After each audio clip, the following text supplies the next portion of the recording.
ಇಂದೇ ಡೌನ್ಲೋಡ್ ಮಾಡಿ ಮತ್ತು ನಿಮ್ಮ ನೆಚ್ಚಿನ ಶೋಗಳನ್ನು ಆನಂದಿಸಿ.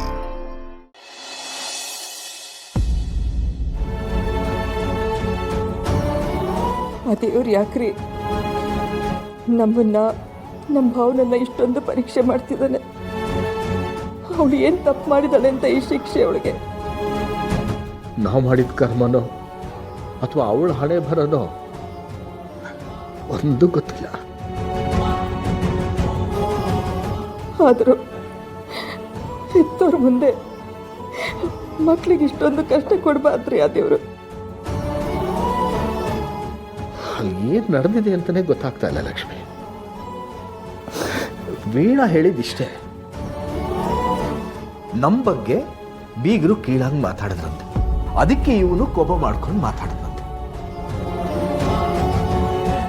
ಸಂತುಗೆ ಭಾವನನ್ನು ಕಂಡ್ರೆ ಆಗ್ತಿರ್ಲಿಲ್ಲ, ಅಂಥದ್ರಲ್ಲಿ ಪಂಚಾಯತಿನಲ್ಲಿ ಅವಳು ಪರವಾಗಿ ನಿಂತು ಮಾತಾಡಿ ಜಗಳ ಮಾಡಿ ಅಲ್ಲಿಂದ ಅವ್ರ ಮನೆಗೆ ಕರ್ಕೊಂಡು ಹೋಗುವಷ್ಟು ಪ್ರೀತಿ ಯಾವಾಗ ಬೆಳೀತಿ ಇವನಿಗೆ?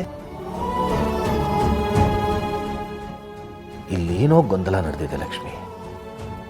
ಅದು ಏನು ನಡೀತು, ಅಲ್ಲಿ ಏನಾಯ್ತು ಅಂತ ತಿಳ್ಕೋಬೇಕು. ತಿಳ್ಕೊಳ್ಳೋದಾಗತ್ತೆ ರೀ, ಆದರೆ ಈಗ ನಮ್ಮ ಭಾವನ ಜೀವನ ಹಾಳಾಗ್ತಿದೆಯಲ್ಲ, ಅದಕ್ಕೇನು ಮಾಡೋದು? ಪಂಚಾಯತಿಗೆ ನಾವೇ ಹೋಗ್ಬೇಕಿತ್ತು ಲಕ್ಷ್ಮಿ. ನಮ್ಮ ಭಾವನ ನೀವು ಬರಬೇಡಿ ಅಂತ ಅಷ್ಟು ಸಲ ಹೇಳಿದ್ಲಲ್ಲ ಅಂತ ನಾನು ಹೋಗಲಿಲ್ಲ. ಈಗ ಇದು ನಮ್ಮ ಕೈ ಮೀರಿ ಏನೇನೋ ನಡೆದಿದೆ.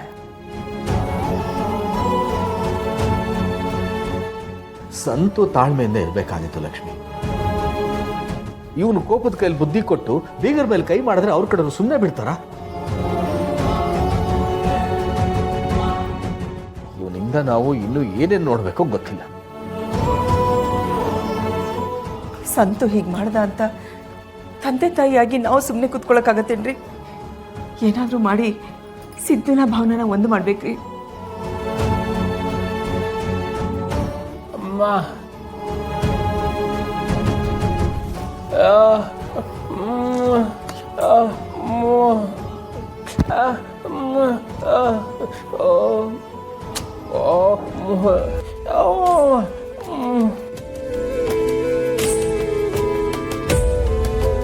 ಹೌದು ಅತ್ತೆ, ವೆಂಕಿ ಹೇಳ್ತಾ ಇರೋದು ಸತ್ಯ.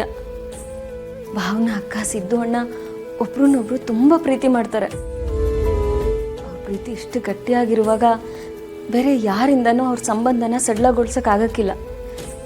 ಯೋಚನೆ ಮಾಡಬೇಡಿ.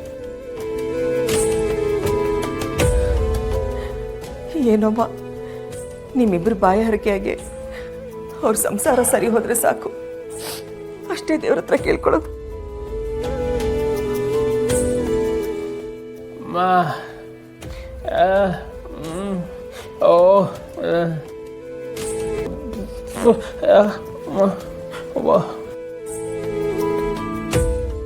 ಸಮಾಧಾನ ಮಾಡ್ಕೊ ಲಕ್ಷ್ಮಿ, ಏನೋ ಒಂದು ದಾರಿ ಹುಡ್ಕೋಣ.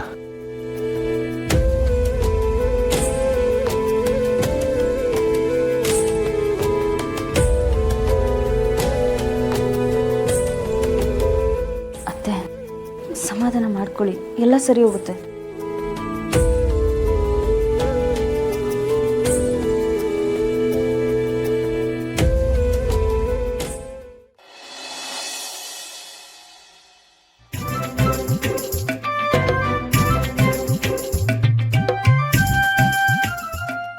ಅಯ್ಯೋ, ಇಷ್ಟೊಂದು ದುಡ್ಡು ಎಲ್ಲಿಂದ ತಂದ್ರಿ? ಮಾರ್ಕೆಟಲ್ಲಿ ಕೆಜಿಗೆ 20 ರೂಪಾಯಿ ಅಂತ ಮಾರಕ್ಕೆ ಇಟ್ಟಿದ್ರು. ಒಂದು 5 ಕೆಜಿ ತಗೊಂಬಂದೆ. ನಿನಗೂ ಬೇಕಾದ್ರೆ ಹೋಗ್ತಾ ಹೋಗ. ನಾನಿಲ್ಲಿ ಇಷ್ಟು ಸೀರಿಯಸ್ ಆಗಿ ಕೇಳ್ತಾ ಇದ್ದೀನಿ, ನೀವು ತಮಾಷೆ ಮಾಡ್ತಿದ್ದೀರಾ? ಏನ್ ಕಾಮಿಡಿನಾ? ಹೋಗಣೆ ಕಾಮಿಡಿ. ಈ ಕಾಮಿಡಿ ಕಿಲಾಡಿಗೆ ಅಡಿಷನ್ ಕೊಡ್ತಾ ಇದ್ದೀನಿ. ಅದಕ್ಕೆ ನಿನ್ನ ಜೊತೆ ಆ್ಯಕ್ಟಿಂಗ್ ಪ್ರಾಕ್ಟೀಸ್ ಮಾಡ್ತಾ ಇದ್ದೀನಿ. ಇಷ್ಟ ಆದರೆ ಗ್ರೀನ್ ಬಟನ್ ಒತ್ತು, ಇಷ್ಟ ಆಗಿಲ್ಲ ಅಂದರೆ ರೆಡ್ ಬಟನ್ ಒತ್ತು. ಮುಗಿತಾ ನಿಮ್ಮ ರಿಹರ್ಸಲು? ತುಂಬ ಚೆನ್ನಾಗಿತ್ತು. ಆದರೆ ನಾನು ಮಾತ್ರ ನಿಮ್ಗೆ ರೆಡ್ ಬಟನ್ನೇ ಒತ್ತೋದು. ನೀವು ಹಿಂಗೆಲ್ಲ ಕಾಮಿಡಿ ಮಾಡಿಬಿಟ್ರೆ ನಾನು ಏನು ಕೇಳಿದೆ ಸುಮ್ಮನೆ ಇರ್ತೀನಿ ಅಂತ ಅನ್ಕೊಂಡ್ಬಿಟ್ರಾ?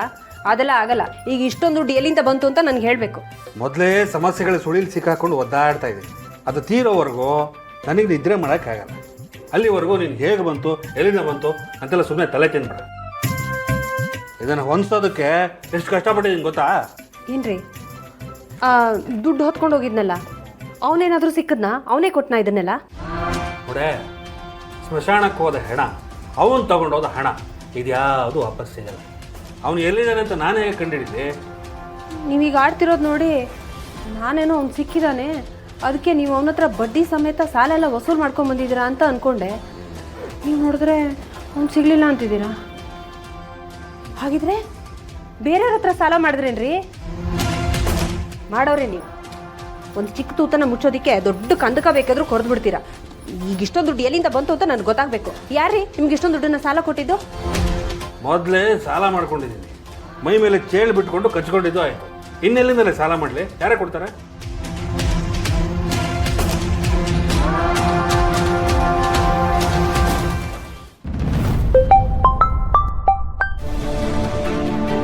ಹೇಳೋ ಸಂತೋಷ್. ವಿರೂಪಾಕ್ಷ ಅವರೇ, ಎಲ್ಲಿದ್ದೀರಾ? ಮನೇಲಿದ್ದೀನಿ, ಹೇಳೋ. ನಾಳೆ ಫ್ರೀ ಇದ್ದೀರಾ?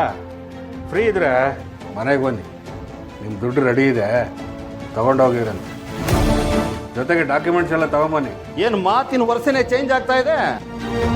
ಈ ತಿರ್ಕನಿಗೆ ಐಶ್ವರ್ಯ ಬಂದ್ರೆ ಅರ್ಧ ರಾತ್ರಿಲಿ ಛತ್ರಿ ಹಿಡ್ಕೋತಾನೆ ಅಂತ ಹೇಳ್ತಾರಲ್ಲ, ಆ ಥರ ಇದೆ ನಿನ್ನ ಮಾತು. ನಾನು ಯಾವ ಛತ್ರಿನೂ ಹಿಡಿಯಲ್ಲ, ನನಗೆ ಯಾವ ಐಶ್ವರ್ಯನೂ ಬಂದಿಲ್ಲ. ನಿಮ್ಮ ದುಡ್ಡು ಅರೇಂಜ್ ಆಗಿದೆ, ನಾಳೆ ಬೆಳಿಗ್ಗೆ ಬಂದು ಎಗರಾಡದೆ ದುಡ್ಡು ತಗೊಂಡೋಗಿ. ಅದಾಯ್ತಾ? Good night. ಆಯಿತು. ದುಡ್ಡು ಕೊಡ್ಬೇಕಾದ್ರೆ ಬೆಣ್ಣೆ ಹಚ್ತಾರೆ, ಆಮೇಲೆ ಬಡ್ಡಿ ಇಸ್ಕೋಬೇಕಾದ್ರೆ ಬಾಯೊಳಗೆ ಗ್ಯಾಸ್ ಸ್ಟವ್ ಇಟ್ಕೊಂಡು ಅವ್ರ ಥರ ಆಡ್ತಾರೆ. ಇವನೊಬ್ಬರಿಗೆ ನಾನು ದಿಮಾಕಿರೋದು, ನನಗೆ ಇಲ್ವಾ?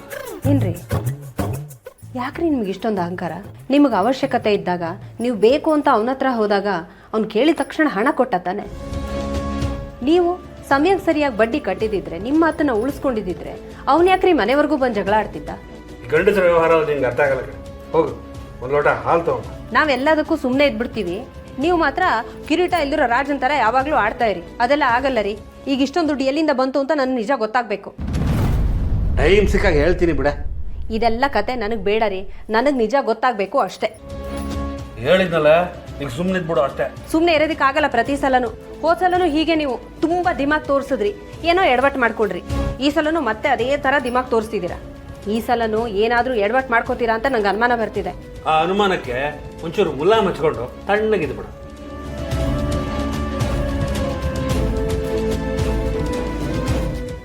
ದುಡ್ಡನ್ನೆಲ್ಲ ಚೆಕ್ ಮಾಡಕ್ ಹೋಗ್ಬೇಡ, ಗೊತ್ತಾಯ್ತಾ?